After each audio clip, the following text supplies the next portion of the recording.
Chicago, Illinois. It's The Drive with Mario Smith. Here on Backchannel.tv, you're also watching us on YouTube and on your Amazon supported devices. I have on a jacket which makes me feel important. It's just a jacket, it's not a suit coat. So everybody relax. What's going on? Lots to talk about today. Oh my goodness gracious, there's a lot going on. We'll try to cover all of it between now and 6 p.m. Eastern Time. I think he's joining me from Portland, Oregon today. I hope I'm not here by myself. It's my man Gliss. What's up, brother? Where are you? You here or no? I can't hear you, but I see you.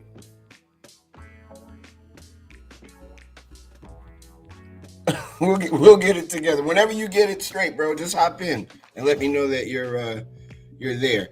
I am so glad to be here today with you. Thank you, Hal, for the handoff. Truly appreciate that. I made it my business to chat very briefly with Jam and Renee this morning because I was not absolutely up. Hello, Milo. I wasn't absolutely awake, but I did get in and say hello at least, and Jam was very nice to say hello back. So hey guys, and hey everybody, that's at the meet and greet that I think me and Gliss are going to try to crash, hopefully.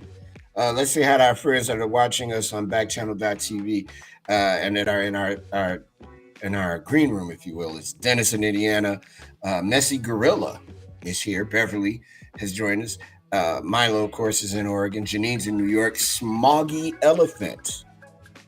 Honorable Flea. Karimus Kellen in London.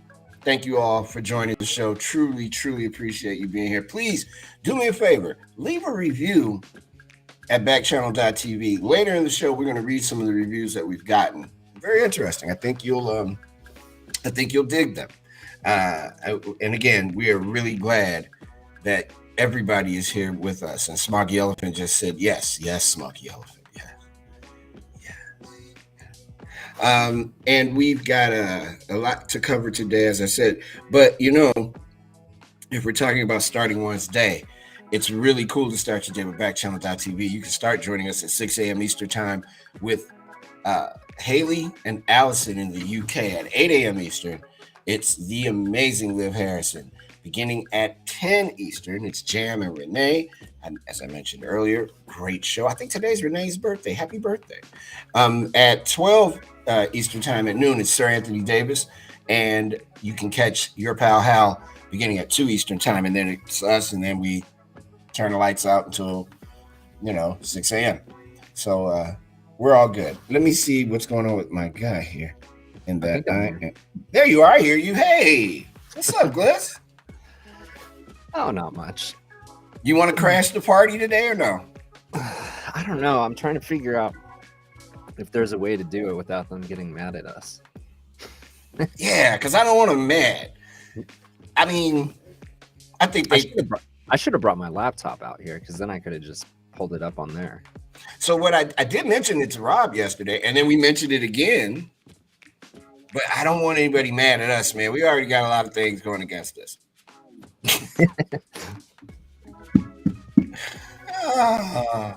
Hey, I'm in a jacket today. I can see that. Yes, I got on my. I'm all disoriented right now. What's going on? I don't know. Okay. So we've talked about this board I have here, which is very handy. It has my mic connected to it, and it's basically like a little mini radio board. But right. I've been having this issue where for some reason the headphone jack is not working, and so I was playing around with it yesterday after the show to try to figure it out, and I think I needed to re-download the driver for this software, which I did before the show, and so now it's just kind of like throwing me off because some of the settings are off, and it's disorienting me a little bit. And then I feel like my light doesn't seem as bright as it usually is. I don't know. You look fine. I think my eyeglasses are dirty. I'm just kind of having one of those mornings where it's just like nothing seems to fit correctly. You don't want to know what I've been doing. One, I've got this lingering headache. Two, man, still. well, no, I had a day break of no headache. Oh, I think I know what it is. Lack of water. But I've got my pomegranate. Water's important. Yeah, but I think it's like water is very, yes, sir. It's more important than people give it credit for. But I think the other part is I just had a whole backstage thing with one of our apps, and I just got it figured out thanks to the fine folks at Volley. And it was driving I me actually crazy. know what you're speaking of. Yeah, I think I know. Yeah, I think I know the issue. Thank God for the private chat. Let's see here. I'm gonna just type it to you. I had yes. And it was my fault. It wasn't anybody's fault but my own. Again. Sure. And I don't know that much information about it. Again, this is kind of behind the scenes, but I have my weekly production meeting as my ring thing goes off because I didn't silence my phone. We're winning. We're winning, brother. We're winning today. I can't do anything right today. But I had my weekly production meeting this morning, and so it was mentioned to make sure, like, that we checked in to make sure that you did get that figured out. So hopefully. Yeah, well, I did you have some success now? Oh yeah, I'm good. Okay. All right, cool. Just it was something, it wasn't really my fault. I just didn't do something. I'll explain it. You know what? I'm glad we got this private chat. I'll just tell you in here. Yeah, because the sentiment shared with me was just, Mario's stupid. No, just check in and make sure that he's good there. Like, make sure that that he got what he needed. Yeah, I did. I thank you, Rachel. Rachel might be watching. Thank you, Rachel, very much for helping. I think we're okay. I haven't checked to see if the eagle has landed yet, but if it does during the show, you'll know, because I will let out as the sound of a sick eagle. So much stuff happened in the last 15-20 minutes, and we're going to try to cover all that stuff, but we will definitely talk more about this. not Kyrie Irving, Tyreek Hill got traded. That's I'm telling you, Matt Nagy going back to Kansas City has ruined Kansas City. Don't get me funny started. too. It was out of I got a NFL out of notification. Nowhere. Yeah, it was like they've requested or the Chiefs have granted access or permission for them to seek a trade, and then it was like 20 minutes later. It was like he's been traded to the Miami Dolphins, and I was like, what? That was fast. He was there, and then he wasn't. Yeah, it was like, damn, that was quick. And then they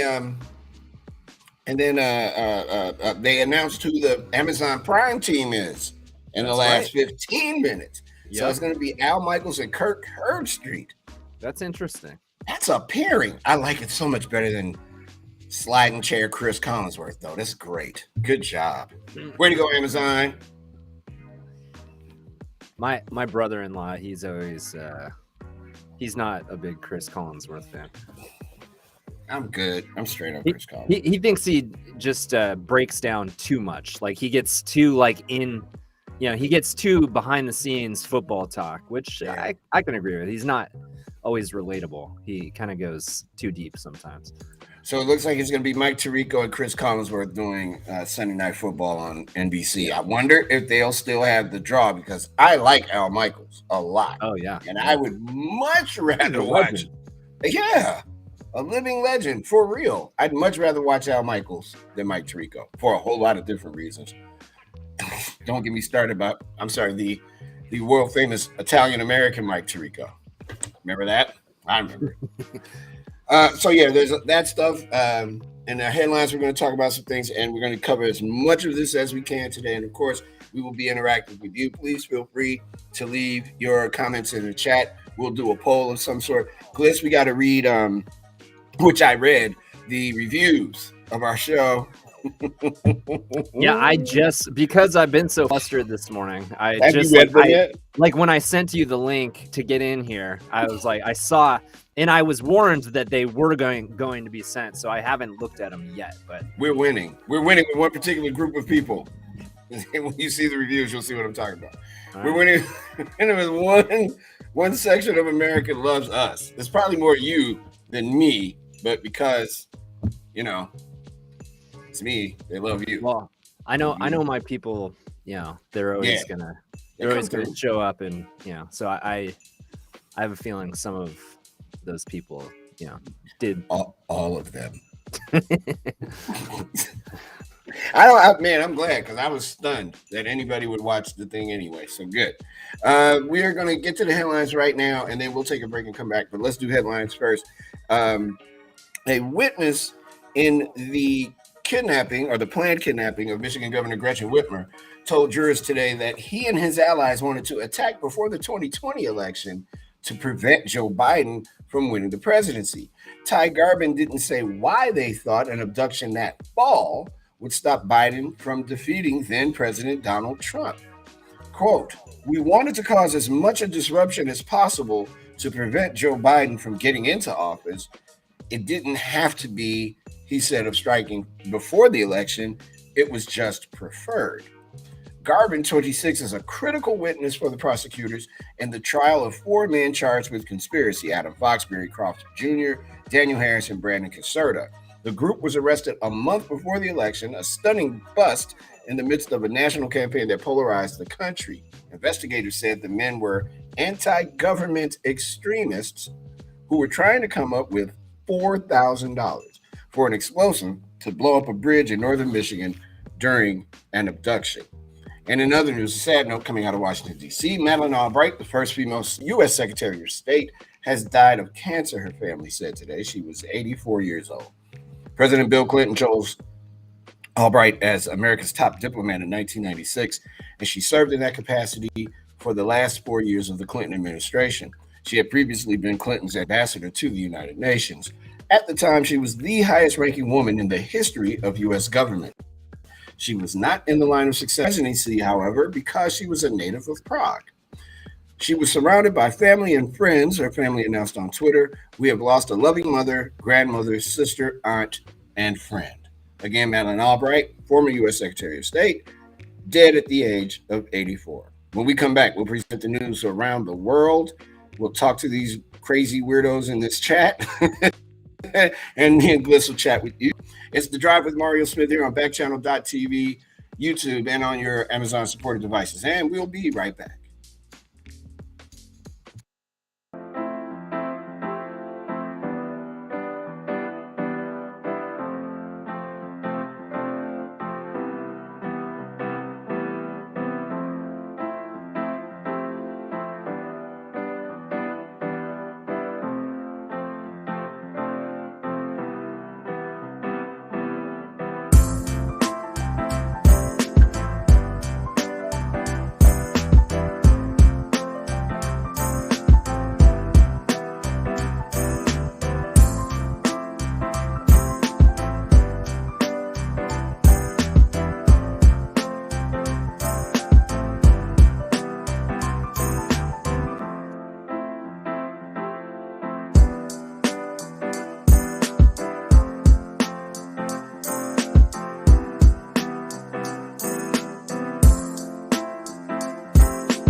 Hey, everybody, welcome back. It's 17 minutes after the hour. Thanks so much for being with us today on the drive. Didn't mean to get all low with my voice. This felt kind of smooth.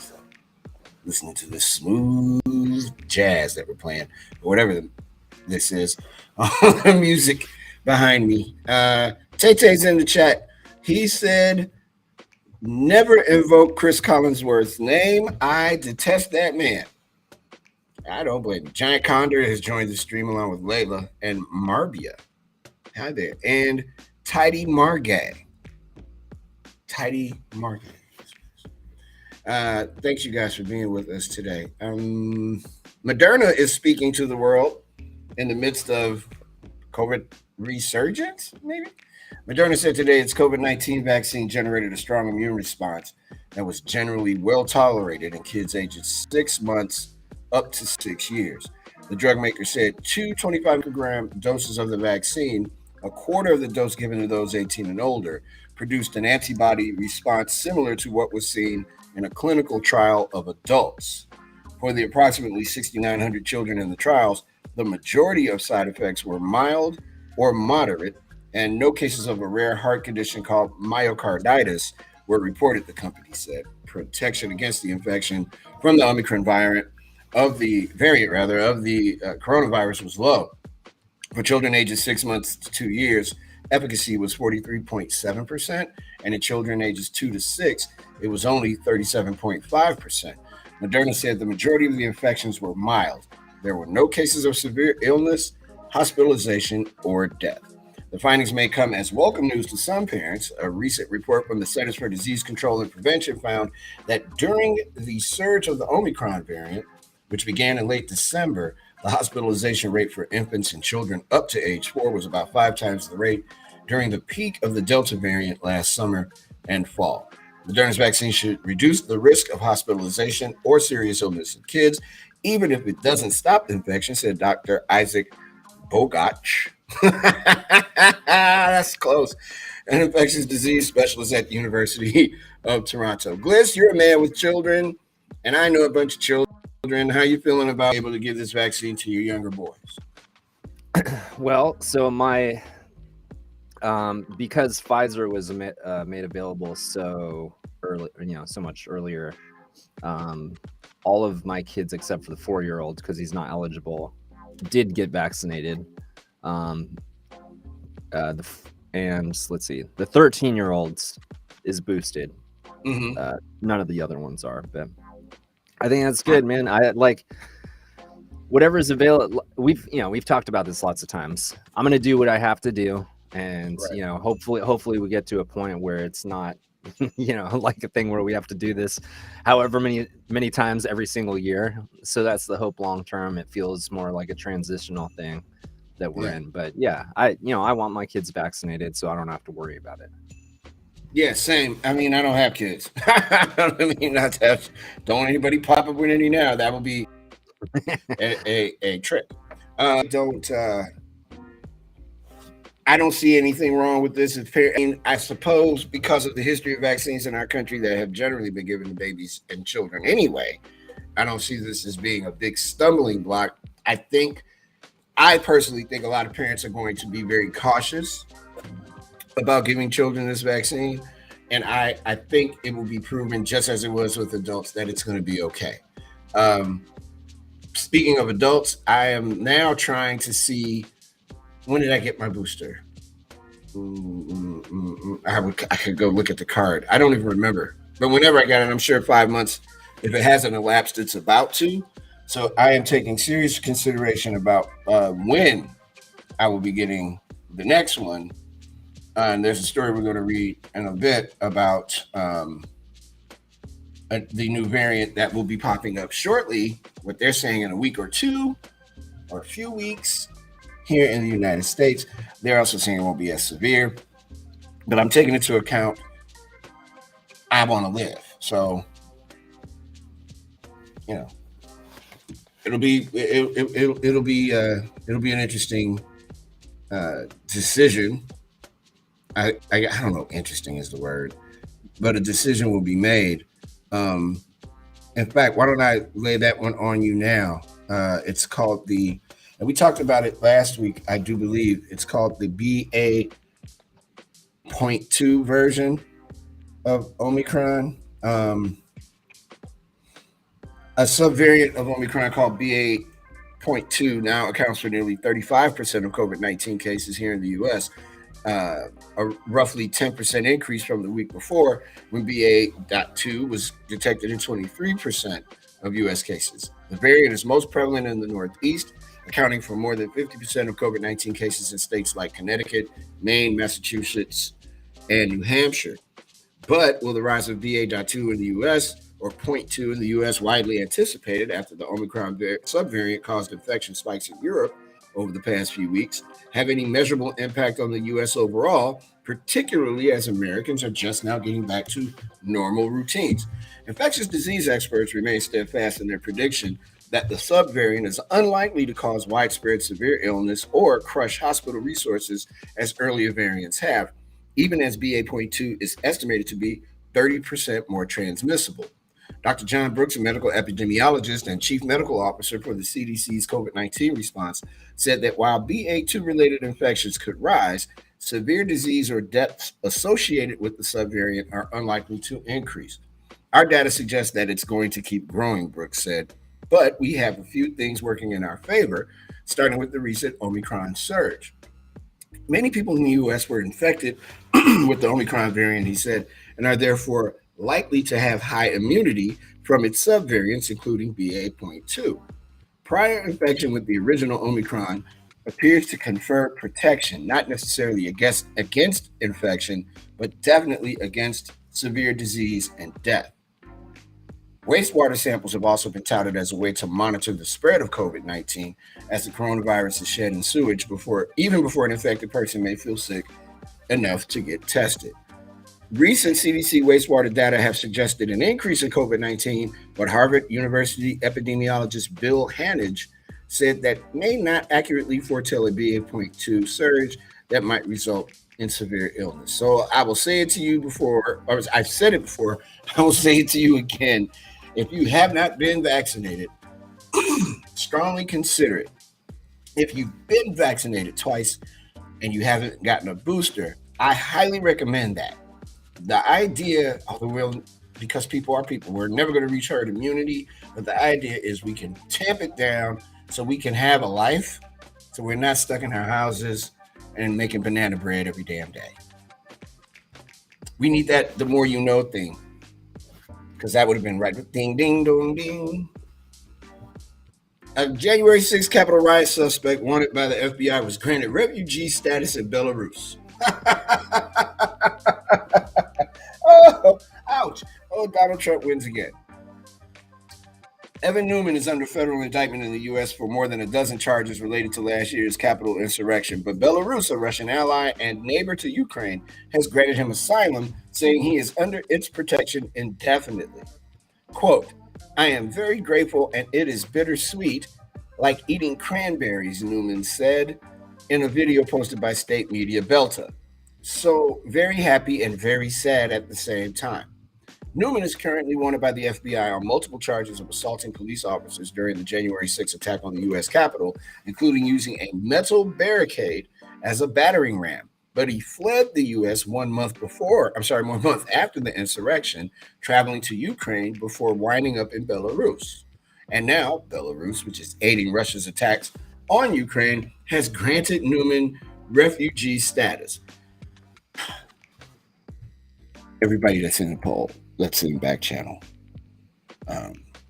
Is this man a traitor? Yes or no? Join us in the chat at backchannel.tv. If you're watching this on YouTube, you can answer a question there because there's a live chat for you. If you're listening to us on your Amazon or Echo supported device, you can just say and enter this chat with the answer to this question is, what's his name? Alfred E. Newman? What is it? Fred Newman, Joe Newman, Bill Newman, Evan Newman. Is Evan Newman a traitor? Yes or no? There's no way in hell you're going to go run. That's incredible. That's incredible. Capable Baboon in Pennsylvania, Lindsay in California, Giant Condor, Tete, Milo, Smoggy Elephant, Honorable Flea, Carmus, London, Puzzling Oyster, Shania. What do you say? Is that man a traitor? Yes or no? Gliss, what do you say? Traitor or no traitor? Deal or no deal? Hell yeah, he's a traitor. In fact, not only is he a traitor, I have some other words that I could use to describe him that I he can won't stay say there. here. He can stay in Belarus. He doesn't have to come back. Let him Come stay. on now. Let him stay. Let him stay there. That might be a better question. Should he stay, or should we try to be getting him back? I say let him stay. Ooh, Tay just hit it on the head over here too in the chat. You said that man was a traitor well before he fled the United States. Absolutely. Right. Ding! If we were giving away prizes, I'd give you one, brother, because that's it. That is it's funny. It's funny you say that because that might be coming soon. Prizes? Yeah. I want prizes. I think you're going to be giving away the prizes, but yeah, I might give away some of them. It depends. I need some things. Depends on what it is. I saw a. They're like, unfortunately, there is not an answer that's to my liking, so I'm just gonna hold on to this. I saw a vegetable slicer that I want, and I'm damn determined to get it. I'm pretty sure they have that on Amazon. Man, I sure saw one. I was like, I could use this vegetable slicer. It'll make my life easier. No, we might be giving away stuff. That is true. That'll be fun. We're not giving away cars or nothing, though. So yeah, hype that. Yeah. Can you imagine if we had that kind of power though to like give away vehicles and stuff? Like on Oprah. Awesome.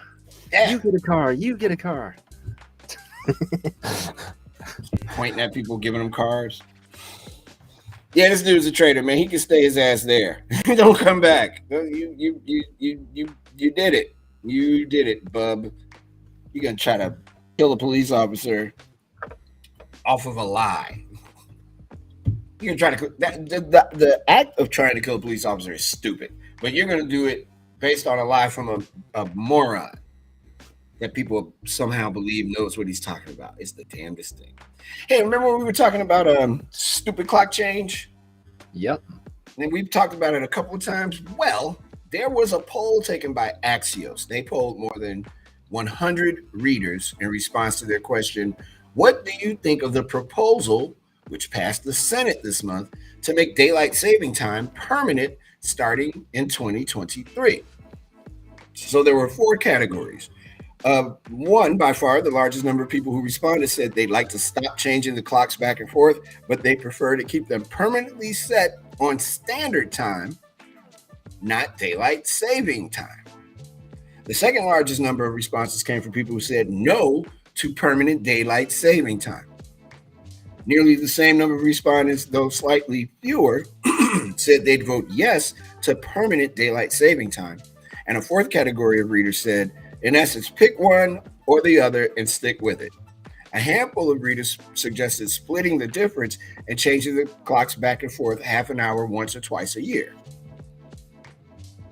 So here's what some people said to Axios. Excuse me. This is not helping getting this thing up my throat. Standard time should be permanent. Let's fall back now and stay there. That's from a gentleman by the name of Mike Head. That's funny. Let's make daylight savings permanent and get rid of this annoying and anachronistic clock change twice a year. That's from Alex Kemp. Permanent daylight savings time was tried during the Nixon administration. It sounded like a great idea, but in the end, it was a miserable flop. The simple reason was that parents voiced concerns about their children standing more and more in the dark waiting for the school bus. John F. Gasper. I live in Texas. The sun doesn't come up until 8 a.m. now. Kids are going to school in the dark now. Permanent DST would be particularly horrible in the winter months for us. I understand the East Coast has the opposite problem. That's Myrna Grigsby. Current surveys are missing the point. The vast majority of people want to stop changing our clocks twice a year. Some may prefer daylight savings time, and some may prefer standard time, depending on whether they prefer more sun in the morning or evening. But the majority agrees that we should stop changing our clocks. That's from a gentleman by the name of Jonathan. And if you think about it, there are only 2 days a year people bitch about it, and then they get over it within a week or so. If a switch is made permanent to DST, people will be complaining about it for 2 months and still have nothing to look forward to in the spring. That's from Chuck Goonan. I don't think Chuck should be making these comments in public. So I think it should be what it was, standard time. I don't think we should keep doing this back and forth because that's crazy. And there you go. Tay Tay is very excited that we say Tay Tay so much. He says that he feels like he wins a prize every time y'all say Tay Tay on the air. We would run out of prizes. I feel like I win a prize every time Tay Tay says something in the chat. And yeah, that's what we want. We want people to talk to us. Don't be afraid. I mean, there's so much here to say, and on your mind. Yeah, it's a lot going on. But yeah, man, I think I'm just gonna leave my clock alone, see what happens. But they still don't know when they're gonna take it up in Congress, in the House, because that's where it has to be decided. They haven't made a decision. Could we start a movement where like just a bunch of us just don't change it anymore? Yeah, I'm with it. We just like subtly try to change it. Like we were supposed to meet an hour ago. No, you're incorrect. You're not. Your clock's wrong. Sir, your clock is wrong. No, it isn't. I changed my clocks a couple of weeks ago. You did. I did not. Yeah, your clock is wrong. You did this, not me. Okay, there's something making a noise here. I can't. Is it my phone? Can you hear that? I'm the only one that hears it? All right, good. You know, that gives the impression that I'm going crazy when I stop and I go, what's that noise? I think it might be this page I have up.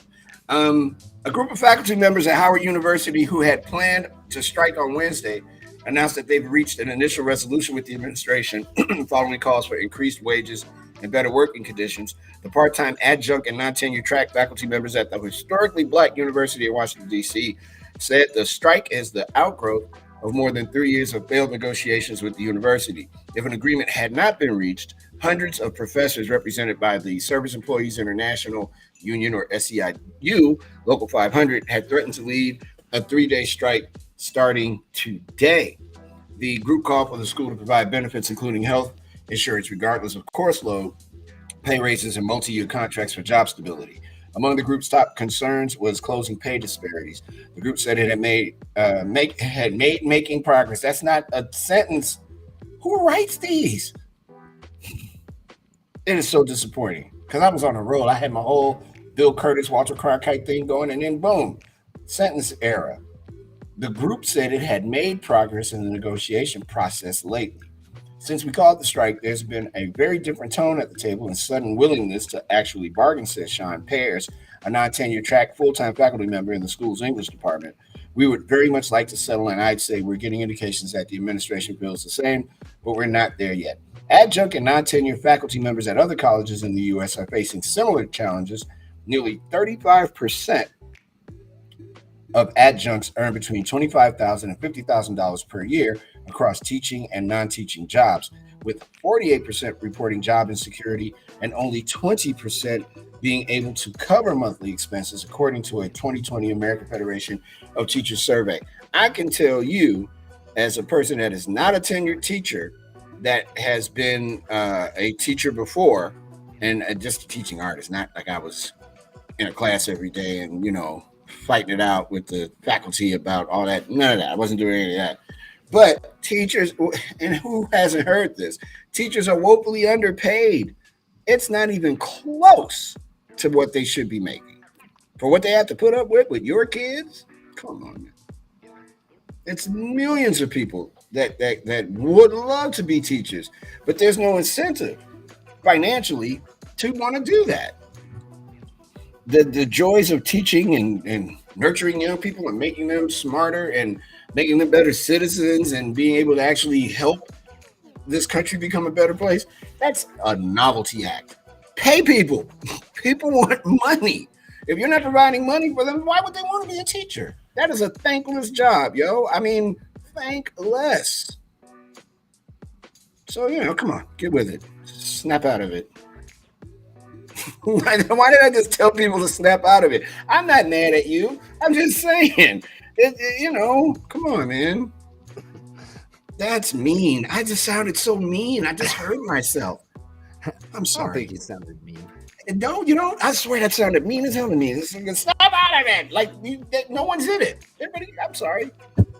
I am angry at this clown though, Ron DeSantis. How did Ted Cruz, Lindsey Graham, and Ron DeSantis become politicians? Whew, Florida Governor Ron DeSantis. My blood pressure's going up. Good thing I've got this. Ron DeSantis issued an official proclamation on Tuesday. Listen to this, declaring a Florida resident the rightful winner of an NCAA women's swimming championship race over transgender swimmer Leah Thomas. Thomas, the University of Pennsylvania swimmer, whose record-breaking season has sparked national debate over whether trans women should compete on female horse teams, became the first transgender athlete to win an NCAA championship last week, placing first in the 500-yard freestyle at the Division I finals in Atlanta on Thursday. DeSantis said he would, quote, reject these lies and recognize University of Virginia swimmer and Florida resident Emma Weyant, who came in second place as the winner. Ron DeSantis does not have any bearing on who wins a race any place. He's the governor, not a sports official, number one. Number two, I will go back to what I said earlier this week. I think there should be a category for transgender athletes to stop this from happening. Number three, dude is putting himself face first into the LGBTQ plus world by making his voice the voice of dissent for that group of individuals who are under the umbrella of LGBTQ. He is asking for it in a way he can't possibly be figuring is going to work in his favor. If you are a Florida resident, when it's his turn to run again, if he runs again, he might decide to do the other thing, which I hope he doesn't. But if he decides to run for governor again, you gotta put this to an end. He can't be, there's a bee in my house. Holy smoke. How is there a bee in a house? In what month is this? It's funny. I actually saw some bees hovering around our back window yesterday, and I was thinking the same thing. I guess it is technically spring now, though. But that's impossible. Hold on, I'm taking a picture of it. I'm sending it to you. I'm also about to open this door. Wait a second, everybody. I'll be right back. Let's talk to the people. We'll do some play-by-play. Okay, Mario is... how are you going to get that thing out of there? You just... It somehow has survived in this environment. You're just going to let it try to find its way out? Oh, yeah, I'm not going to kill it. It's not bothering me. It's looking for an escape, but it's like dying. But it's been in here. And I remember when that sucker came in here too. That is not your home. Hold on, I'm going to send you the picture so you can send it to the people. I'm not making this up, man. This is a damn bee in my house. Or it's a yellow jacket, which is even worse. Oh, I hate yellow jackets. Nah, I'm not a big fan. All right, I just sent it to you. You may have to make the picture bigger. Are fine. Yellow jackets are just... They're no It's good. definitely... It's looking like it's trying to fly out. I sound like Marlon Perkins on Animal Kingdom. On Mutual of Omaha's Wild Kingdom. It's trying to fly out. I should help. I can't help you now, Mr. Thing. It's a yellow jacket, most definitely. Did you see the picture yet? Yeah, I'm gonna Breaking news, ladies and gentlemen. There's a yellow jacket in my house that is desperately trying to get out. It is now climbing up the window to nowhere because there's nowhere for him to fly to. I've opened up the door so that it can fly out into the world and possibly die 6 seconds after it gets outside. But living here in this hazmat covered environment, apparently, that I live in, it has survived a winter being nondescript. How it lived as long is a mystery. Anyway, Ron DeSantis is a gooman. Stop supporting foolish people. The bee is now up at the top of my window. I can see it. We should just play by play for the rest of the Yeah, why not? rest of the show, just to make it, just to follow the journey of the bee. As once a few weeks ago, this might be the bee that followed me. No, it was a spider. I'm at Lumpin' Radio, where you can hear me on Thursday afternoons, starting at 2 p.m. Central. Lumpin' Radio, and it fell down. It's about to die. this spider came out of nowhere on me and messed with me the whole show. I couldn't even do my show. We'll be keeping an eye on the bee though for the rest of the day. We should probably take a break. That would get, you know what? That might. Yeah, I don't know where it is now, but we'll take a break. When we come back, more with the bee. We'll have the actual picture of the bee so you can see I'm not making this up, and we'll do the community report. Tay-Tay's favorite segment, community report. We'll be back in a bit. True Carp Optimist, Demayan, Fluent Hamster, Purring Badger, Sergey. Everybody be cool. We'll be back in a minute with more of The Drive here on Backchannel.tv, YouTube, and all your Amazon supported devices. I'm about to go free to be. Be back in a moment.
Everybody, welcome back to The Drive. I think I'm a little more upset that I didn't recognize that this creature has been living rent-free in my home for months. But I do believe that bee down there that you see has left. I think it has flown away. You can't see my arrow, but I'm pointing at it right now. That's a yellow jacket. That's not a bee. I do not like yellow jackets. That's what that was. Now it's flailing. And I don't see it anymore. While we were gone, I raised up my curtain, and it wasn't there anymore.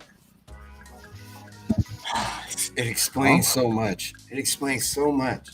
That is not a good luck charm at all. Because I've been having all kinds of crap happen to me. So yeah, Shobi is gone, and now we're in outer space. Now I'm back. Dan Glass is there.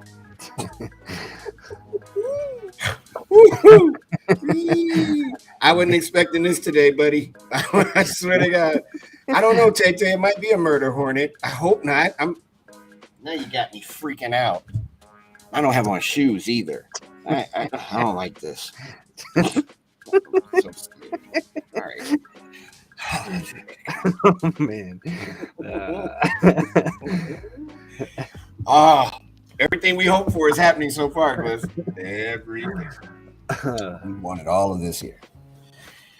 All right, I'm gonna try to regain my composure as a professional newsman and get it back together again. I am a professional, and I will.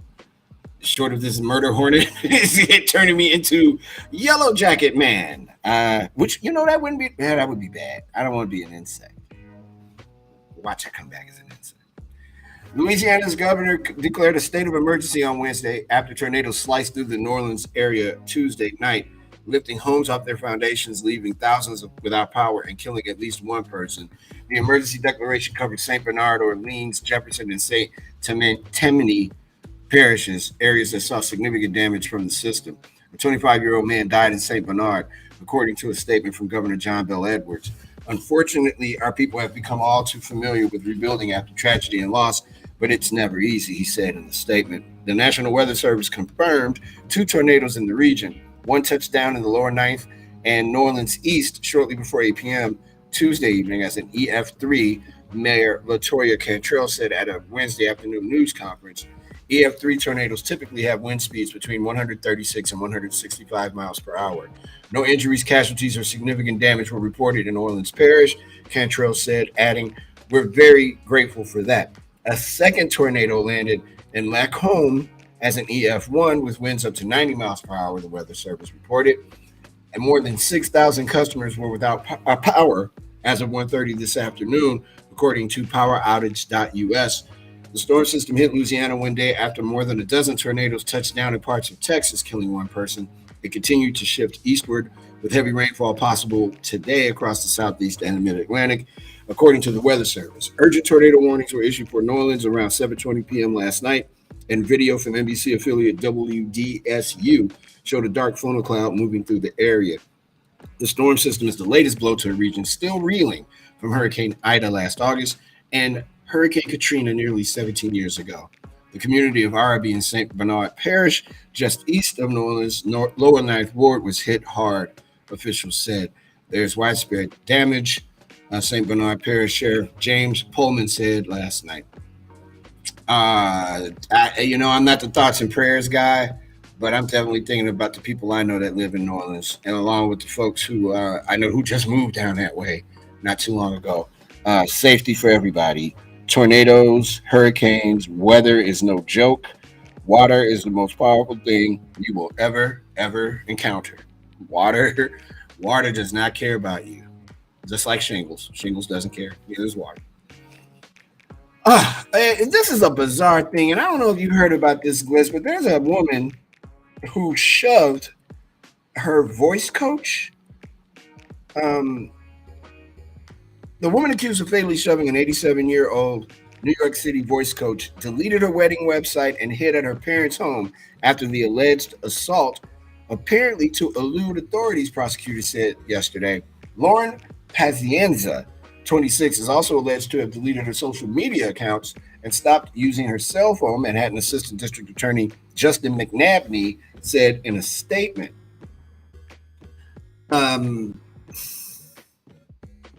Why is she pushing an 87-year-old woman to her death?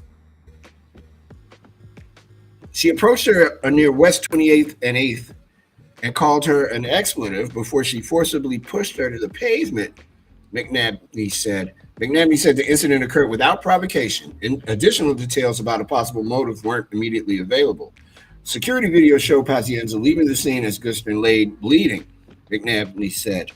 Pazienza was captured on video nearby in a physical altercation with a man believed to be her fiancé, and she was later seen watching an ambulance arrive at the spot where she is alleged to have pushed Ms. Gustin, McNabney said. She and her fiancé, who were to be married in June, were then captured on video leaving Manhattan by Penn Station.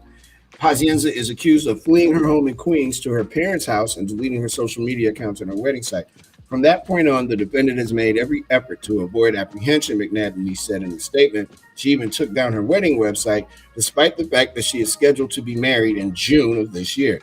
On Friday, police released photos of the woman wanted in the random nighttime attack. As the tipster contacted authorities, detectives knocked on the parents' front door, and she was arrested.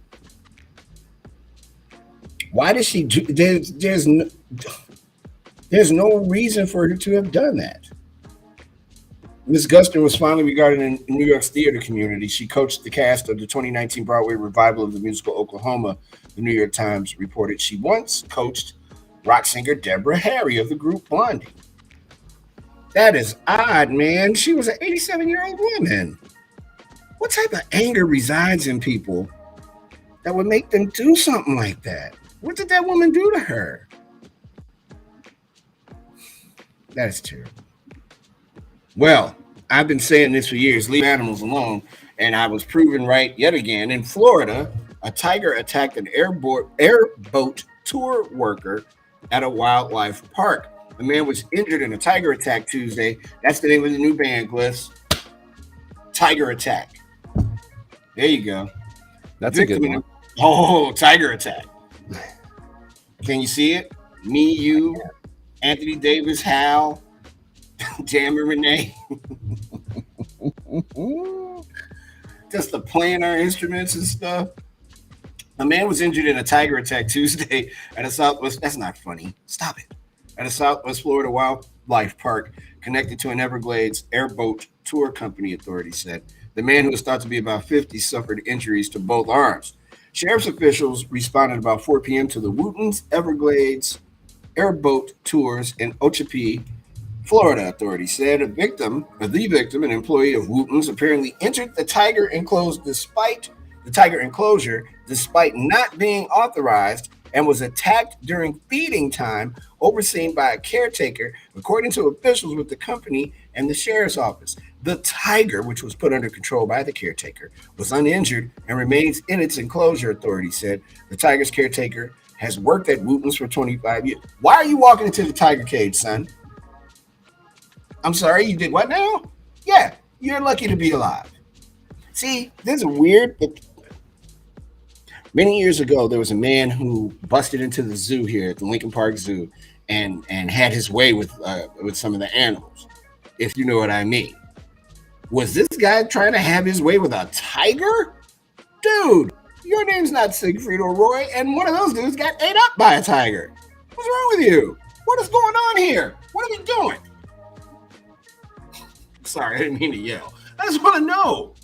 Oh my goodness gracious. The company added in a statement that the injured employee was taken to Gulf Coast Medical Center in Fort Myers without disclosing the victim's condition. Oh, I hope he did do it. That would be great. What a dummy. America needs to shed some of its skin if you follow. What an idiot. That is so stupid.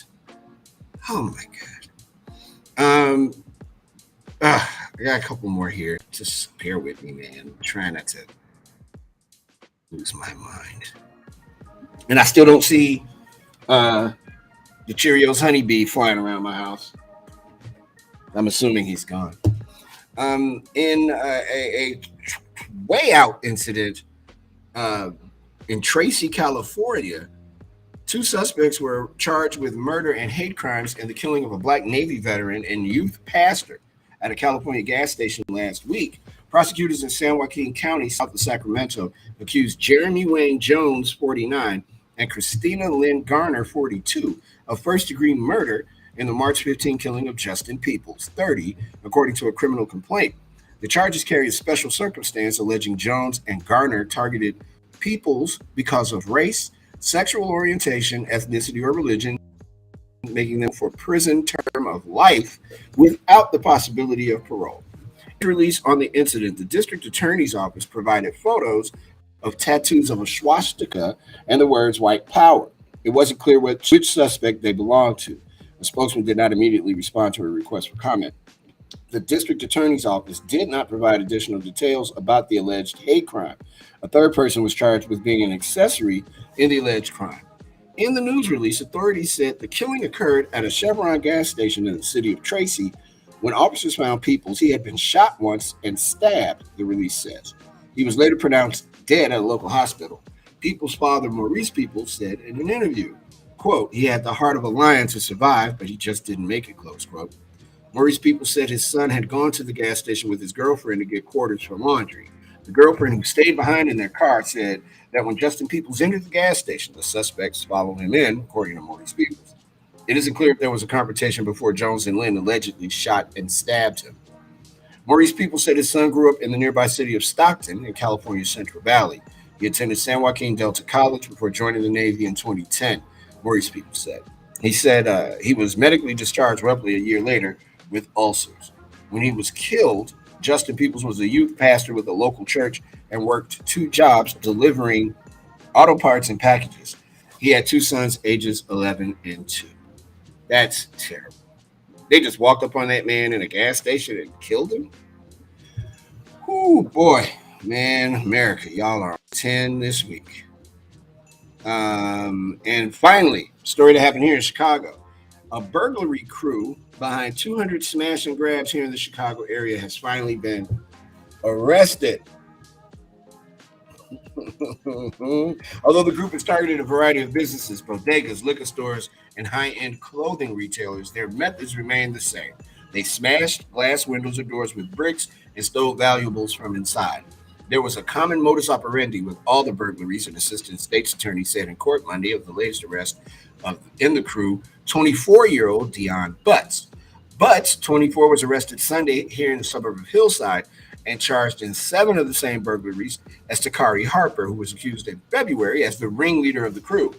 Butts allegedly told police that he and his crew have committed 200 burglaries in the Chicago area. Oh, you want to know who's singing? Want to know what guy that is singing on you? Guy that got arrested? It's Dion Butts. He's telling the whole story. Most of the stolen proceeds in the 10 cases Butts has been charged with came from 2 burglaries at the high-end Burberry store on the Magnificent Mile on January 4th and 6th. Prosecutors said in both cases the men allegedly pulled on the door until it opened and then stole clothing and accessories worth $150,000. Shortly before the second burglary at Burberry, prosecutors said the crew hit 2 Lakeview markets before winding up on Governor J.B. Pritzker's block in the Gold Coast, where a private surveillance camera caught them dumping cash registers and other items. Police allegedly uncovered Facebook video that shows Butts admitting to taking parts in those heists. You know what the end of dummies is? Facebook. Why would you go on Facebook and do anything if you committed a crime? What are we doing? Are you stupid? Don't answer that. That's a rhetorical question. There's so much more, but they got arrested. And that's the end of that. Therapeutic Duck, Brawny Condor, Hideous Mule, Nikki, Brawny Condor is here. We appreciate that in Pennsylvania. Purring Badger is also in Pennsylvania. It's Purring Badger's first time on the program. And we appreciate all you guys. And thank you. When we come back, we will present, thank God, the second hour of the show. I will find out if this damn murder hornet is still in my home, and we will reset and bring you hour 2 of the program. I'll also read the reviews that you've left, and we thank you for those. It's The Drive with Mario Smith on Backchannel.tv, YouTube, and on your Amazon supported devices. We're on time, and we'll be right back after these words.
Welcome in and welcome back. It's hour 2 of The Drive with Mario Smith here on Backchannel.tv, live from Chicago, Illinois. We really appreciate you being here with us and being a passenger on The Drive today. We are talking about all kinds of things in the world of sports, news, entertainment. It looks like I've slid right into home plate. My hat has a dirt spot on it that's bothering me. I will change hats shortly. I have a hat nearby. Hold on. Gotta change hats. I don't want a dirty hat on television. There was a bee or a hornet in my home. You missed that. I'm sure that'll be in the blooper reel or whatever the best of. I think we got to get one of those coming up soon because we're 40 shows in, so we got way more than enough bloopers. That's my man Jay Gliss, and he is in Portland, Oregon, and he is making sure that the wheels spin. I don't get attacked by bees. He can't really help me because he's in Oregon. I'm in Chicago, but he can warn me if he sees one coming. I guess that thing got out. I could probably see if another one came in and warned you. That's the thing. There are none. This thing has been hovering around since before winter, but I never saw it until today. That's nuts. How did I miss that? Now, I have a cactus that's behind all this stuff that you're looking at me at. I wonder if it was chilling in the cactus. But why? Could be. None of this makes sense, man. I had a murder hornet in my home. I'm sorry. I just aligned myself and stand up straight. Hi, Gliss. How are you? I'm good. Hour 2 of the show, baby. That's right. Almost done. Programming note, I won't be here tomorrow. Our show won't be around. But please watch Backchannel.tv anyway. And please leave a review. And speaking of that, let me take a moment to read some of these reviews, Gliss, while we're here. These are good ones. Oh, I had them. Oh, yeah, they're pretty good. Pretty good. Is there any that are bad? No. Oh. Surprisingly, none. Not one. That's good. Not one. I was stunned. These reviews have been left on Backchannel on Amazon. And I will read them. And if you could find that email, you should probably read them too. I'm just going to say the first names. I think you'll know who most of these people are. Carl said, I do know a Carl, yes. Yes, you do. Carl says, really enjoying Backchannel. Mostly tune in for the drive with Mario Smith. Great mix of casual conversation, news, and everything in between. Keep it coming. Yes, that's very hopeful. Brandon. No, Brandon. Yeah. Says, check this show out. Great daily conversation and great interplay between the hosts. Keeps me occupied in traffic. Oh, his headline is The Drive with Mario Smith is amazing. 5-star review there. This is from Margaret. I am aware of Margaret, yes. Margaret says she enjoyed the very topics and interaction, especially love the drive with Mario. And this gentleman, Alex J, says, I want a show. And he left a 1-star review. Yeah, I was just looking at him. I just saw that as well. He gave a 1-star review. I want a show. This show sucks. I don't know that was the best tactic. But what does his thing say? I support the current thing. Okay. This show sucks so bad that he was like, I want a show. Someone said I want a gift card. I don't know what that's from. And yeah, there's some other ones. Well, there's one for Jam and Renee. There's a couple pages. Oh wow, I didn't know that. Okay, hold on. Let me see. One for Jam and Renee. I'm a huge fan of Get On Up with Jam and Renee. You're doggone right you are. You better be. And some of them look like they're more generic, just Backchannel in general. Live shows and live chat. This live channel to listen to some of my favorite Volley FM hosts is so much fun. It's great to be able to interact with them and fellow listeners during a Backchannel broadcast. I am looking forward to even more shows and events being added. Okay. Fun to watch and listen. Fun, likable entertainment from these streamers. Somebody has a complaint. And let's see. I think that's it. I mean, there's more, but okay. Finally, here we go. Live Every Day with Liv Harrison is my new favorite morning show. Her laughter is infectious. The trivia and other games are fun and educational. I really love interacting with her on my Echo show. Live Every Day is so much fun. It's a great show. There you go. Solid reviews. Please leave your review at backchannel.tv and we will read your reviews on the air. How about that? No murder hornets were murdered in the reading of any of those things. The headlines at the top of the hour. Madeleine Albright, former Secretary of State, has died at the age of 84. And one of the one of the key witnesses in the alleged not alleged because they did try to kidnap her, in the attempted kidnapping of Governor Michelle Whitmer in Michigan, says that they kidnapped her, or the attempt was made to kidnap her to prevent Joe Biden from winning the election. Here's an interesting fact. The election wasn't until November. That happened in like late September or early October. We're in a country full of stupid, Gliss. Everybody brace yourselves. It's bad. When we come back, we'll have the entertainment report. Good stuff to who you want to hear this today. We got a lot to talk about. We'll do that and more. It's The Drive with Mario Smith, and we're on Backchannel.tv, and we'll be right back after these very important words.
It's really cool how I'm telling you that when the slate hits and it goes dong, it's timely.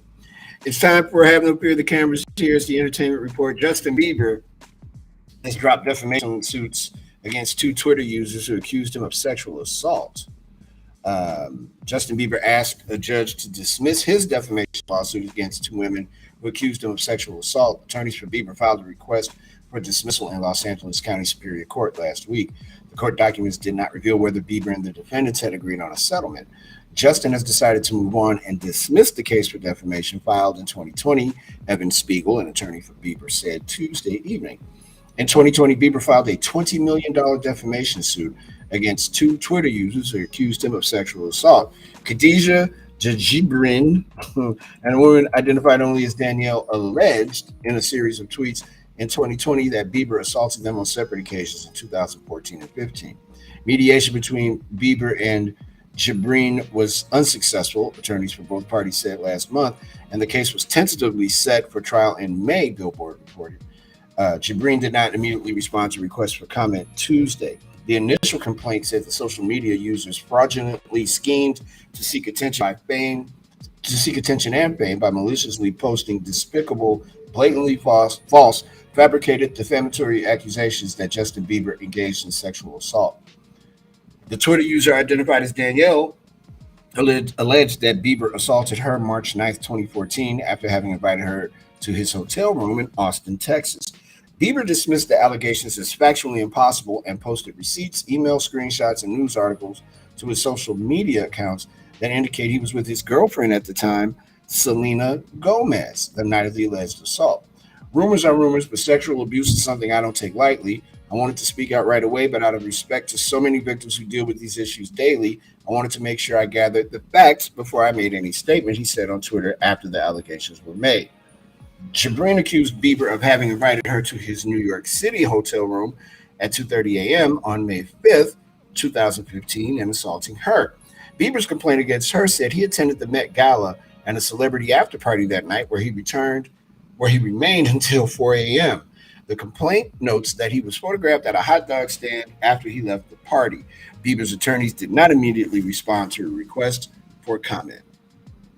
Sounds like somebody's trying to get a little bit of money. I hope that's what it is. Yeah. I remember, like, when I remember hearing about that, and it didn't seem like, I don't know, he seems like a really, really private person that doesn't like to be involved in a lot of, in the public at all. So I found it kind of surprising at the time, and it does sound like maybe there's some money grabbing going on here. Sounds like it, especially if he's saying he's got screenshots and all kinds of receipts and stuff and they're time stamped when he was out. That's going to be kind of hard to prove that. Maybe that's why he dropped the defamation suit and dropped their accusations. And again, like he pointed out, that's unfortunate to be, if they are lying, to do something like that when there is actual real victims every single day. Like, come on, all over the place. let's not do stuff like that just for attention or money or whatever it is you're going after. Yeah, that is not cool. An official from the U.S. Embassy in Moscow found U.S. basketball player Brittany Griner to be in good condition after they were recently granted consular access to the American athlete who's being detained in Russia. U.S. State Department Ed Price told CNN the embassy official was granted consular access to Griner, according to Price, the first official government access given to Griner since she had been detained by Russia since mid-February. Quote, we were able to check on her condition. We will continue to work very closely with her legal team, with her broader network, to see to it that she is treated fairly, Price told CNN. Griner, a two-time and player for the WNBA's Phoenix Mercury, was arrested in February at a Moscow airport and accused by Russian authorities of smuggling significant amounts of a narcotic substance, an offense punishable by up to 10 years in prison. A Moscow what's wrong with me? A Moscow court last week arrested Griner until May 19th, according to Russian news agency TASS. You know, I had a conversation with somebody about this the other day, and my fear is even though they're going to do all they can to get her out of jail, might be in there for a minute. She might be in there for a minute. We'll see. I think the way that the Russians handle this, if they have any desire of appearing to have any kind of heart in their collective bodies at all, is that they let her go. Because otherwise, it's going to be tough. Her getting out is going to be a thing. It's serious stuff, yeah. Yeah, that's no joke. Have you watched Winning Time yet? Yes, it's so good. I love it. Very good. Okay, I'm on it. We gotta take a break, but Winning Time is hot. It is what's happening. It is a great, from what I have been told, it is the rise of the Lakers dynasty, the Showtime Lakers. The gentleman playing Magic Johnson, that's a pretty good casting. John C. Reilly as Jerry Buss, also so very good casting. So good. He's a great actor, man. John C. is no joke. He is a great element of the show. It's kind of like, I would say it mostly revolves around him and Magic to an extent. They're kind of like the main roles in it. But yeah, it's pretty good. It's fun to watch. It's very entertaining. I have a very soft spot in my heart for the Showtime Lakers, that Magic Johnson era Lakers. Yeah. I still don't understand what the hell's going on with these current Lakers. I love the Kobe Bryant Lakers too. I don't get this, but maybe I'm not supposed to get it. All the sports news that we had planned, we might have to flip it all over because so much has happened today in the world of sports. And we're going to talk about all of it coming up in our sports segment called Play Ball, the Dylan T. Pickle Sports Report. We'll be back in a minute with more of that. It's The Drive with Mario Smith here on Backchannel.tv, on YouTube, and on your Amazon-supported devices. We'll be right back.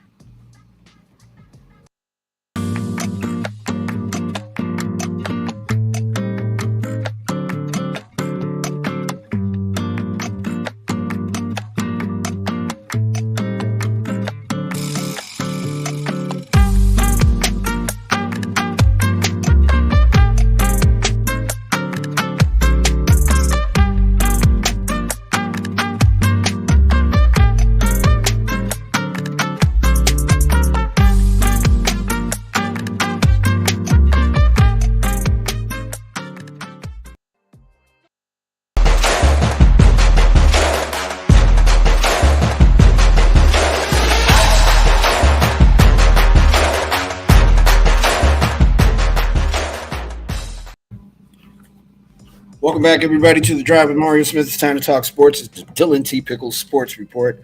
No sponsor yet, but we're working on it because that's what we do. The Kansas City Chiefs traded six-time Pro Bowl wide receiver Tyreek Hill to the Miami Dolphins for 5 draft picks. The Dolphins are dumb. A 2022 first-round pick, number 29, a second-round pick, number 50, and a fourth-round pick, plus fourth and sixth-round picks in the 2023 draft today. The Dolphins also are giving Hill a 4-year, $120 million extension, and also including $52,535 million at signing. That would be guaranteed money, I believe.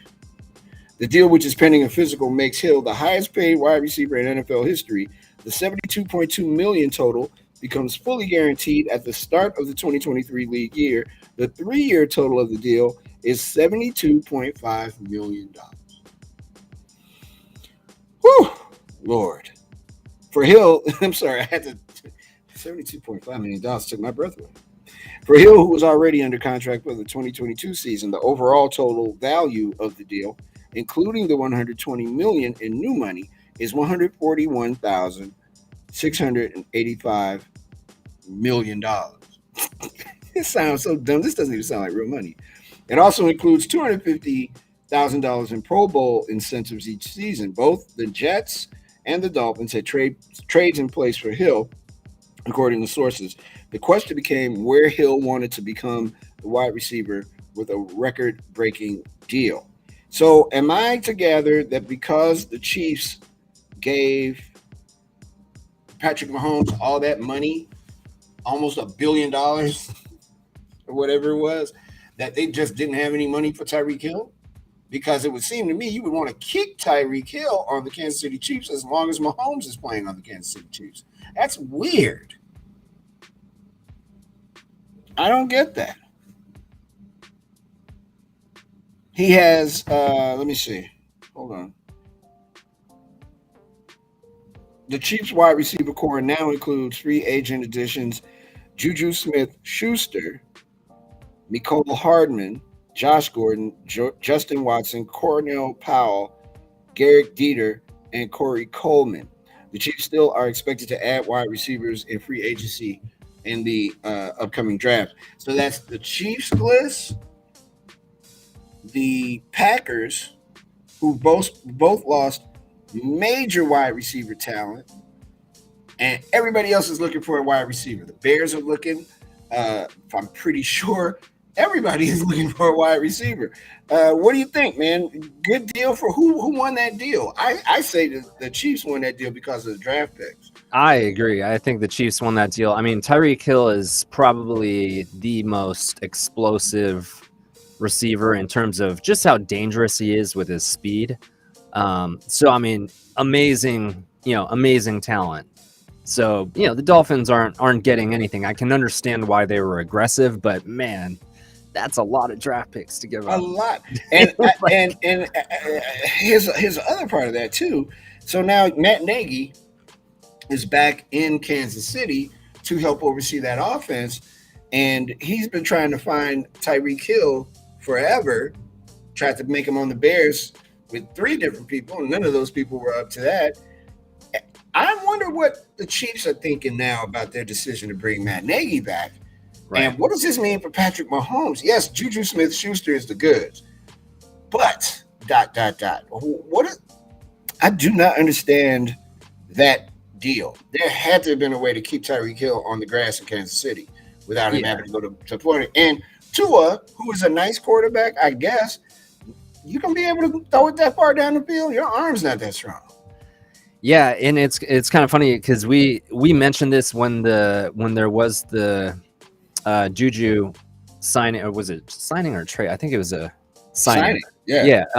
When they signed him last week, we had kind of talked about that, and one of the things I said is, it's a dangerous offense because of the fact that he's going to be playing alongside Tyreek Hill. So yeah, I mean, Juju's a good receiver, but you're losing one of the most dangerous receivers in the game playing alongside him. So I don't know that you actually gained anything there in terms of talent at the wide receiver position. Now they do have a handful of draft picks to work with, but yeah.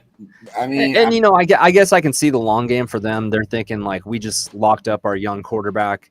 We're in this for the long haul. Like, maybe there's a season here or a season there where we're not as competitive, right, which they're good enough to be competitive almost every year anyways. But getting those draft picks and being able to, build around Patrick Mahomes for the future, I guess, it's a good deal for them. It's a great deal for them. I just think Here are the variables though. Mahomes stays healthy. That's one thing. Who do Right. they pick? Is he going to pan out or does he turn into a bust? I don't think the Dolphins are winning anything, and there are people talking about they're the now Super Bowl favorite. No, Slow down. no. I don't think so. You need a Now, quarterback. if you want to talk about a playoff team, like a team Definitely, that's now, definitely. like in the mix, like, yeah, sure. But yeah, let's They're going. settle down. There's no doubt about that. They're going. Um, if they don't go to the playoffs, though, Chiefs look even smarter. I'm telling you, when I saw that pop up on my phone, I was like, man, it'd be nice if the Bears had next year's money this year. You just give Right. it to him. Yeah.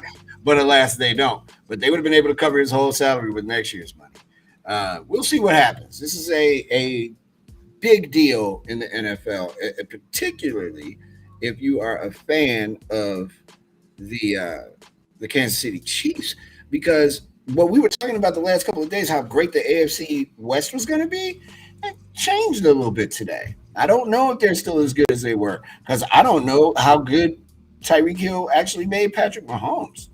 We're gonna find out though. That's for sure. We're gonna find out. I know a lot of folks don't follow football, soccer, but there's something cooking with Chelsea and the owners of the Chicago Cubs.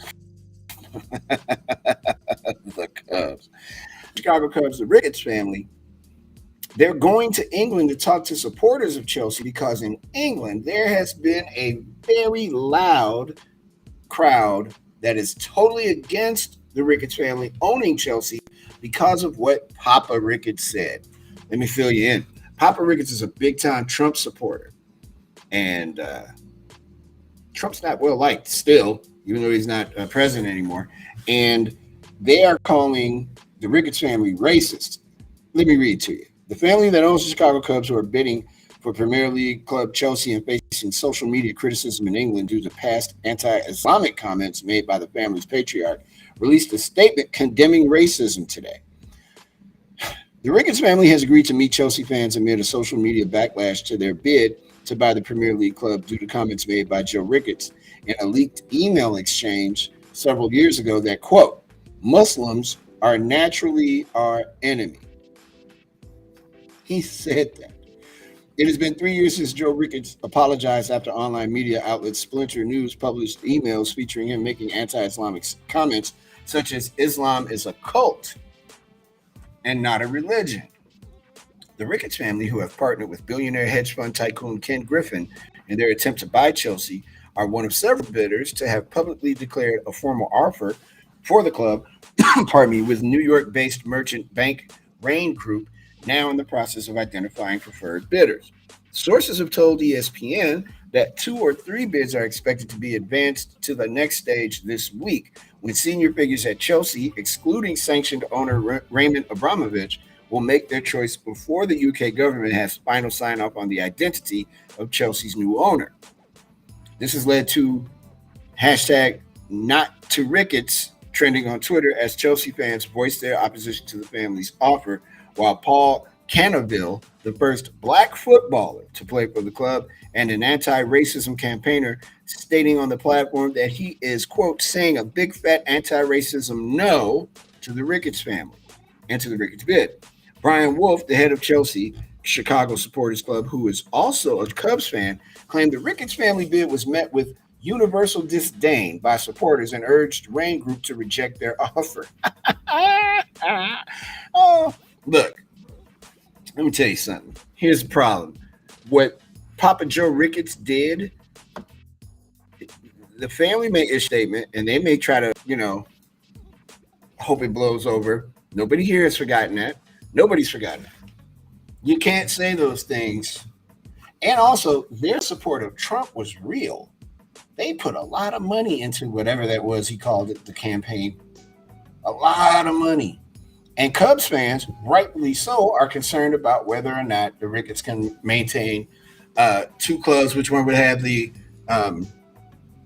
which one would be paid attention to more, et cetera, et cetera. The owners of the Boston Red Sox own Liverpool Football Club. The owners of the Tampa Bay Buccaneers own Manchester United. It can be done. The Ricketts got a lot of money. They own all of Wrigleyville, All the area when you watch the Cubs play, all those apartment buildings outside that fence, they own all that now.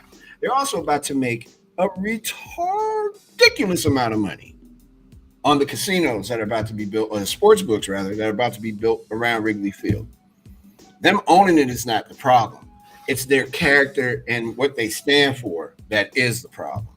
And not because I'm a White Sox fan, I totally agree with everyone in England and everyone here in Chicago too. Bad idea for the Ricketts to own anything. It's too bad they own the Cubs, to be honest with you.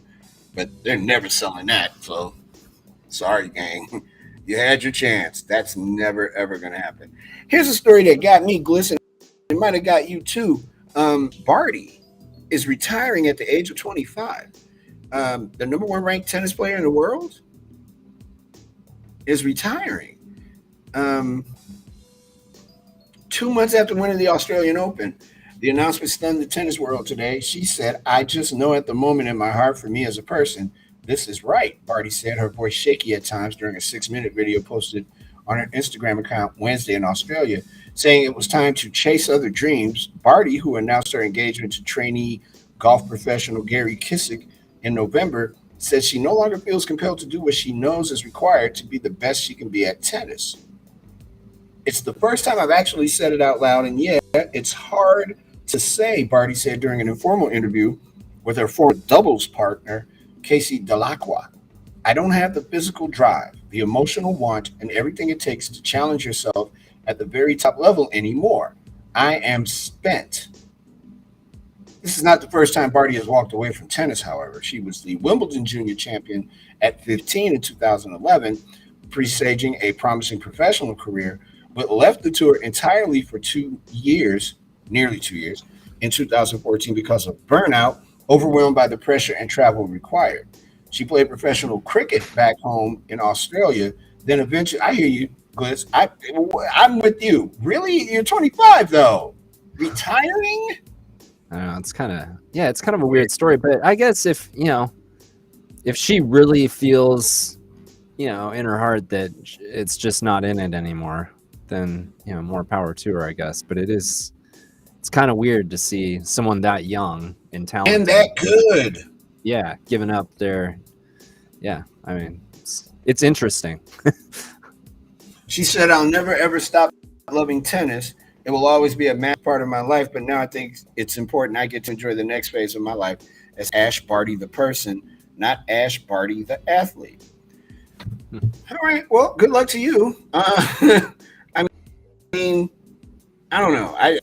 That's weird. That's something is not sitting right about that, though. I guess she's entitled to do what she wants to do. There's no doubt about it. And she's a really good tennis player. She had won like 25 out of her last 26 matches or something. So none of that is the problem. That's just wild that she would make that decision. Zion Williamson has been cleared to participate in one-on-ones now, as he was shown carrying that gigante body up in the air and dunking. Look, did you see that video? Yeah, I did. All right, we need to have a ruling because my man jumped barely a foot off the ground. I know he's a big dude and all, but it looked like he struggled. It didn't look fluid at all. And he also looks like he has a push away from the table issue. He's a big man. Yeah, I don't get that. I don't get my man Zion. He needs to say no sometimes when people are offering him. And he lives in New Orleans too. Hard to say no to the good food in New Orleans. Yeah. That is hard to say. That is true. Poor guy. Should be a bull and solve all his problems. Because they could use somebody to stop people from just freely going into the lane. Don't get me started about last night. That was awful. So now I don't know how much value there is in the story about free agency second wave because of although that was a trade, not part of free agency. The first wave of free agency passed. Oh no, you don't. Come on, you guys. Are you having issues? Because there's a person in the chat called Help You. So maybe they can.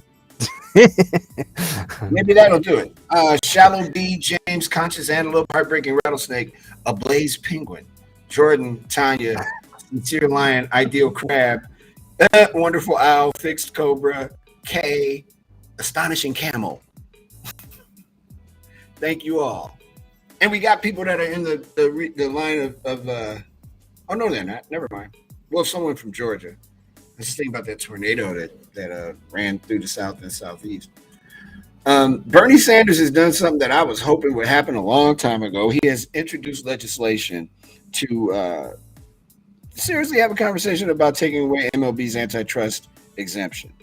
There is no reason for Major League Baseball to have an antitrust exemption at all. If anybody should have an antitrust exception, if we're being honest, it's the NFL because they are living there. You know what, man? They are giving away billions of dollars. Not giving away. People getting paid. Paid. Want to talk about this Al Michaels, Kirk Herbstreit thing? Should we have now? Here's a real question for you, Gliss, and hopefully the folks at Backchannel and Volley are listening. Now that they're in the family, can we get them on the show? You think? Wouldn't that be something to get Al Michaels on?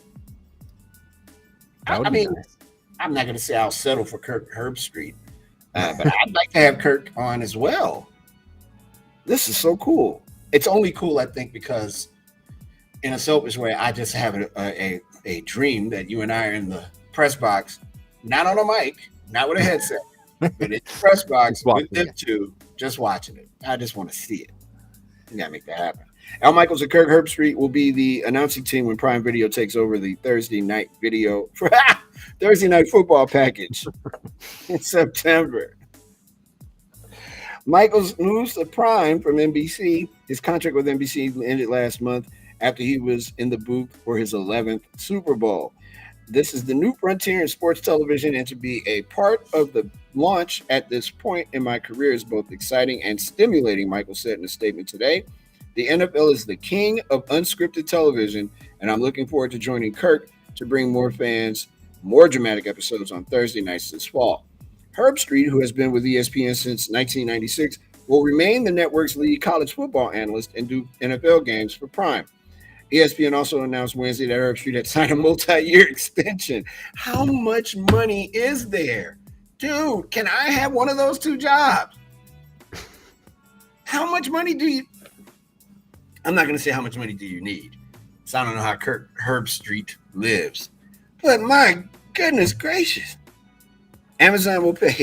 Are you sure you want me to read this? Amazon will pay $1 billion a season to carry the games for 11 years. Prime Video's first regular season game will be on September 15th. The NFL expects to announce its schedule in early May after the draft. Prime Video will carry 15 regular season games and 1 preseason game. Games will be available on stations in the participating teams' markets, which is the same practice when they are on ESPN and NFL Network. NBC has the opening game of the season and also Thanksgiving night. The final week of the regular season has 2 games on Saturday and the remaining 14 on Sunday. The Prime Video move continues a shift in the top announcing teams on NFL packages. ESPN announced last week that Joe Buck and Troy Aikman will call Monday Night Football after being Fox's number 1 team since 2002.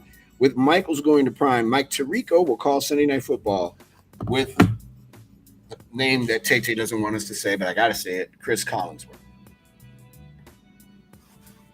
7 has joined the stream. That could be good or dangerous. Subtle Finch, Diligent Porcupine, Just Camel, Intense Snail. And Help You, which you pointed out earlier, is here as well. Okay, that's sports, man. Am I missing anything that happened? Because Jesus, there's so much. I don't think so. I think I hit it all. Because everything else, man. Nothing's happening.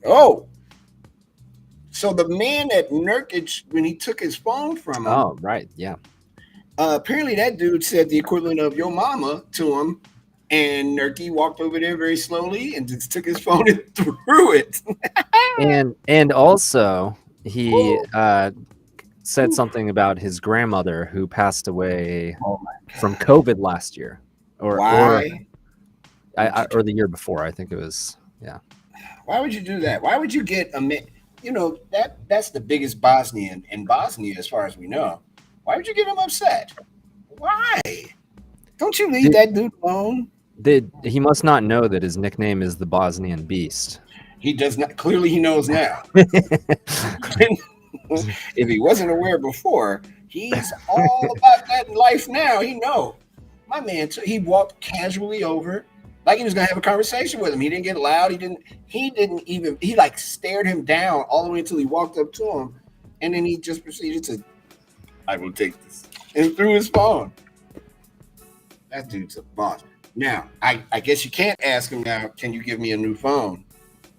Because you said something about his grandmother. Yeah, that's right. And here's the tweet from Chris Haynes. The fan who Portland Trail Blazers center Yusuf, am I saying this right?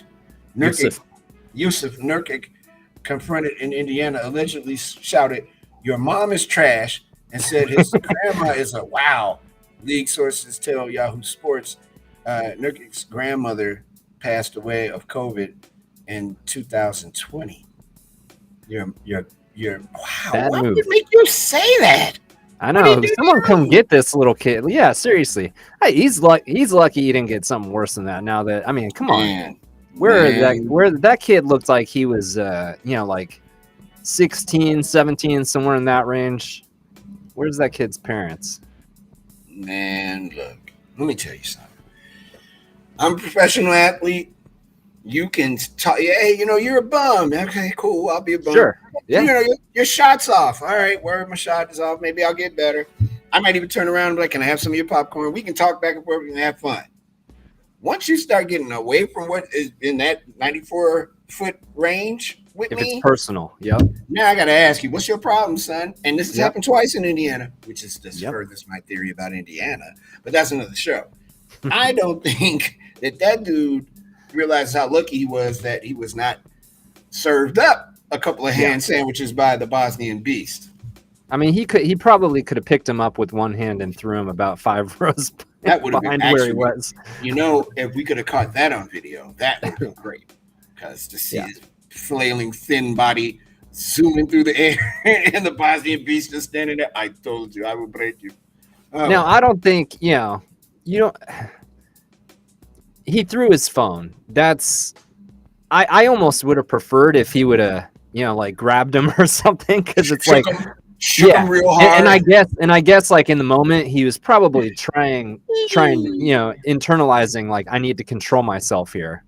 And so the phone seemed like the easiest out to prove a point. But man, like you said, if you start saying personal stuff, and there's been a lot of incidents in the NBA this year with fans doing this. The most recent one I think was the Carmelo Anthony. The guy kept calling him boy. That was sitting in the second row or something. And I don't blame I don't blame Carmelo for that either. Like if you're gonna start getting derogatory and personal, all bets are off, because at that point it's like, look, I might be an NBA basketball player, but this is my job. Like I'm also a man, and if you start saying that stuff to me, like you're gonna have to, we're gonna have a conversation, man to man.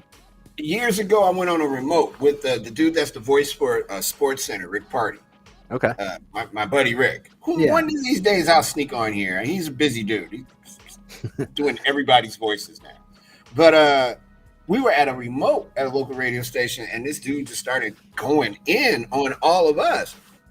And very quietly, when security grabbed him, and you didn't see him anymore. And that's what I'm saying.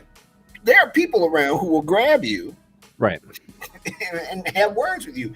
And as we saw with the Malice in the Palace, NBA players already going to get paid anyway. If they get fined, they'll get fined. Very rarely are they going to get jailed. You'll get touched up. You mess with the wrong one of these dudes who feels threatened. It's the everybody remembers the Steven Jackson punch in the Malice. Oh man, that guy. He probably still doesn't know where he is. No, and he's probably never going to say anything bad to anybody. Ever. No, yeah, he's probably like playing Santa Claus in the winter. Like that. That dude. First of all, that dude was. I don't want to get too personal here, but that guy. You talked about having a problem with pushing away from the table. I mean, he was, it's not like he was in good shape walking out onto a basketball court into the player's space and walking up to Steven Jackson like he wasn't going to do something. Come on, dude. Bad move. You got to know. You got to know when to hold him and He know got when to laid fold out. him. Yeah, he got stretched out nicely, and he'll never do that again. Hey, and that's a look at sports. The Dylan T. Pickles Sports Report, brought to you by Dylan T. Pickles. It's not really brought to you by Dylan T. Pickles, but we're hoping. We just love him. Yeah, we love him in a way that can't be explained fairly. Today's birthdays, there are three of note. One is guitarist George Benson. The other is basketball player, and there's no way I'm going to get that shot or play basketball in half the cities in America. Kyrie Irving. And Shaka Khan's birthday is today. The iconic singer Shaka Khan, who grew up not too far from where I am and went to school across the street from where I am. That's very cool. Yeah, it is. We got a street named after her. She is a legend and a very sweet lady. And she's still gorgeous. She's like 70-some years old, and I'm not into older women, but I gotta be honest. I'd buy her a glass of wine or two, a bottle. Just saying, I would, because she's cute. Let's see what else is happening. On this date, 1994, Gordie Howe got his record broken. The career record of goals by Wayne Gretzky. Wayne Gretzky scored his 802nd goal on this date, 1994. He was an LA King then. In 1998, Titanic ties a record by winning 11 Oscars. I don't know why I went, he won 11 Oscars, including Best Picture, Best Director, Best Song. Tell us how you really feel. I guess you kind of heard it. I'm sorry. To anyone that loves Titanic, keep on loving it. At the 75th Academy Awards in 2003, Chicago wins Best Picture, while Adrian Brody wins Best Actor for The Pianist, and Nicole Kidman takes home the Best Actress Oscar for The Hours. I don't remember that movie. Am I missing something? Yeah, I mean, although I'm not like a huge Nicole Kidman fan. They just give stuff away to people. In music history, Van Halen's album Van Halen 2 was released in 1979. Remember that. In 1995, Tupac Shakur's album Me Against the World debuts at number 1 on the Billboard Albums chart and stayed there for 4 weeks. And in 2003, Eminem wins the Best Original Song Oscar for Lose Yourself from 8 Mile. We'll make sure we do some Oscar stuff on Friday because the Academy Awards are Sunday, if I'm not mistaken. And we want to make sure we get you ready for all that. And these Do You Knows are so good. I'm gonna wait. I'm looking at the first one, and that's good. I never knew that. And I guess I should, because now I'm a part-time astronomer with my telescope. When we come back, we'll bring you a story that's really cool. It's gonna be the front of mind story for today. It's truly, truly cool. You'll like it a lot. It's The Drive with Mario Smith here on Backchannel.tv. Thanks for being aboard. Oh, wait, real quick before we hop off, Bliss. Owen, Courtney, Pumped Ferret, Wrong Otter, Mohammed in Puerto Rico. Peace to the Puerto Ricans and peace to Puerto Rico. And everyone else, thank you for joining us on The Drive. We'll be right back with Front of Mind here on Backchannel.tv, YouTube, and on your Amazon supported devices. Give us a moment. We'll be right back.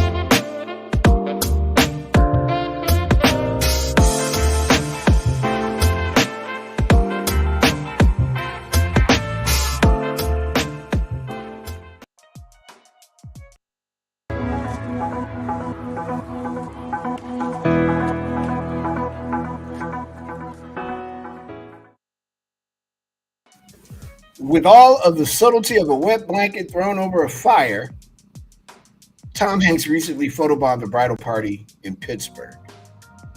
Hi, I'm Tom Hanks. I would love to get a photo with you. I love Tom Hanks. I'd love to meet him one day. Said the A-lister after he spotted bride Grace Galtney in all white outside of the Fairmont Hotel. We all lost it, wedding photographer Rachel Rowland told RCRA. The bridesmaid shuffled out of the limo and he posed with photos and congratulated everyone. And then, as fast as he popped in, he was gone. It was just so sweet and fun. You see him, and then he starts speaking, and he was like, "You look so beautiful. I'm so happy for you," recounts Gwaltney. He was talking in my ear. I was thinking of Toy Story. Rita Wilson, Hank's longtime wife, also jumped in for pictures with the bridal party before it sped off to Carnegie Music Hall for the ceremony, during which Gwaltney took the opportunity when she and her groom Luke were standing back to back during prayer to sneak in, "I just met Tom Hanks." This isn't the first time Hanks has photobombed the wedding party. Encountering Diciembre and Tashia Ferries, who had just tied the knot on the beach by Santa Monica last October, he simply walked up and asked for photos. We see a guy walking through the crowd, and initially I'm like, who is this guy getting in our pictures? 37-year-old Tashia told People magazine at the time. And we hear everyone like, wait, is that Tom Hanks? Tom Hanks is a gangster. That is such a cool thing to do. I know Tom Hanks. Did you see him when he's in the bar and he photobombs the kid that's drunk and like asleep? Oh yes, yeah. That's what I mean. Tom Hanks, he seems like a pretty chill dude. I would love to hang out with him or meet him. That would be so cool. I like Tom Hanks a lot. I'm a big fan. Been a big fan for a long time. I'd stop telling how old I am. Oh, hey, somebody from Backchannel saying hi to us. Hi. Hey, Backchannel. Hey, Backchannel. I'm supposed to act like I didn't see that, but I did. Vicky, Jake, Selective Condor, Beautiful Bobcat. That's how I'm going to read those names from now on to distinguish them from everyone else. I'm just going to read them like they're actual animals in the wild. Like you're on Animal Channel, like narrating, or like National Geographic. Yeah, sure. Pumped Ferret. Wrong otter. Yeah, that's what I'm going to do. Wrong otter? Yep, wrong otter. Where's the right otter? Hey, that's what I mean. Did you know that? We gotta write that down. Drum, snare drum sound effect. Each time, did you know, Bliss, that each time you see a full moon, you always see the same side? I'm not even looking at you, and I did that. 10% of daters surveyed said having a cracked cell phone screen is a major turnoff because it makes you seem cheap, clumsy, or careless. It also makes that person that thinks you're cheap, clumsy, or careless kind of petty. I broke the phone. I'm going to get it fixed. Stop judging me. Did you know that 1 out of 10 of us will spill something on ourselves after getting up today? Can't say that doesn't happen. Did you know about 1/3 of people surveyed said a salad is the worst thing to eat while driving? I knew that one was going to get you. Who the hell eats a salad while they're driving? Who's doing this? What are we doing? Did you know the average man learns how to use a washing machine at the age of 24? Nope, I learned way earlier than that, buddy. That's pathetic. Hey, look, let me tell you something. What happened in my house? The minute that they thought I could walk to the store by myself, they were like, "Hey, you got to go wash clothes." Same here. Come on. Same here. Oh, the lawn needs to get mowed. You better be lawning it. That's right. You better get out there and lawn it. We have weeds in the backyard. Yeah, no, I was doing laundry when I was like 7. Oh, easily. Hey, you hungry? Come here. Let me show you how this works. Don't turn it on unless you cook it. Get in there and cook. You want to eat, huh? You like dirt on the floor? Me neither. Sweep it up. Yeah, you wait till you're 24 years old. Stop it. Now, thankfully, this might be true. Did you know that 1 in 3 women say love handles are sexy on a guy? All right. Did you know that? The dad bod is a thing now. So I was told by, because God knows I got one. I was told by a young lady. She was like, "I see you," and I was like, "What do you mean?" And she's like, "You got the whole dad bod thing going, and the salt and pepper hair in your face." And I was like, "Well, I was thinking about cutting that." She's like, "Oh no, don't cut it." I was like, "Word?" She's like, "Word." I'm like, "All right, I'll stay fat and out of shape, and I won't cut my face." Did you know that most of us use toilet paper every day?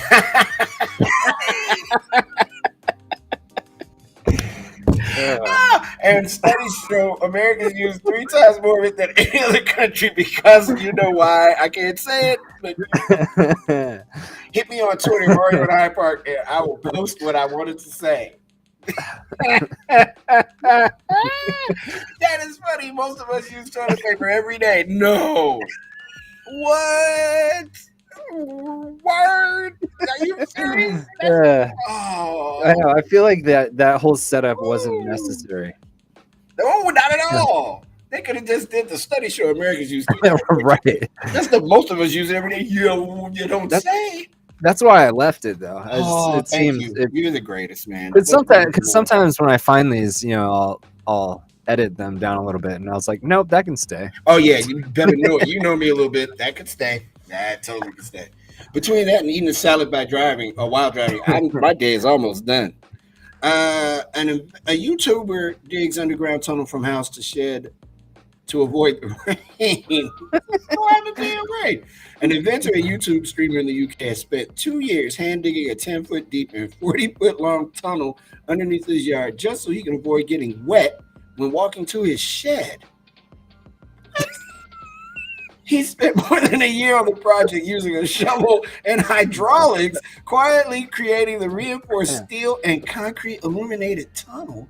He says the project is one of the most enjoyable projects he has ever embarked upon, and one of the most talked about as well, with more than 6 million views on his YouTube channel.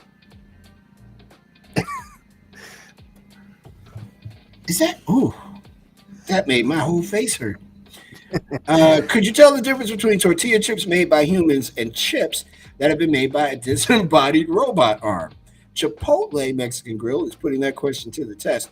Earlier this week, it announced that it is testing an AI kitchen assistant named Chippy to see if it can replicate the flavor, texture, and crunch of one of its signature side dishes. While Chippy will use the same trio of ingredients as humans, it isn't supposed to make perfect tortilla chips. In fact, they taught it not to ensure they didn't lose the humanity behind the culinary experience of finding a chip with a little more salt or an extra hint of lime. They trained Chippy to mirror the current product, delivering some subtle variations in flavor that our guests expect. In other words, Chippy makes them as bad as Chipotle does. Yep, pretty much. That's yeah. That is amazing. Wow, what a day. This was a show. Look at this. Let's see what's happening in the chat before we leave. Joe's here. Hey, Joe, it's his first time. He's in Connecticut. Sharp Butterfly is here.